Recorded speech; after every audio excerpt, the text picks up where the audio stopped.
எப்ப நீ வேலைன்னு கைகட்டி வேலைக்கு போறியோ, அது எந்த உயர்வான பதவியா இருந்தாலும் வாழ்நாளில் பாதியை தொலைத்து விடு. யாருக்காகவும் உழைச்சு கொடுக்கும். உன்னுடைய உழைப்பு 10% தான் உனக்கு வந்து சேருது, 90% அந்த கம்பெனி. நல்லா புரிஞ்சுக்க. அதனால உன் வாழ்க்கையை நீ வாழும். என்ன செய்யணும்? சம்பளத்துக்கு வேலை செய்யற இடத்துல இருந்து நகரும். சம்பளத்துக்கு வேலை செய்யாது, அது ஓங்கி சொல்ற இடத்துல தனிச்சு வா. எல்லாருக்கும் இருக்க அறிவு தான் உனக்கு. எல்லாருக்குள்ள கை உடந்து வாய்ப்புகள் கொட்டி கிடக்குது.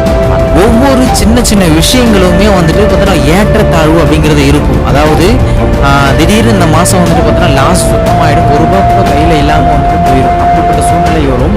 அப்படிப்பட்ட சூழ்நிலை வரும்போதும் கூட நீங்கள் மாடுகளையும் சரி இல்லை ஆடுகளையும் சரி நீங்கள் வந்துட்டு சேல் பண்ணிடக்கூடாது.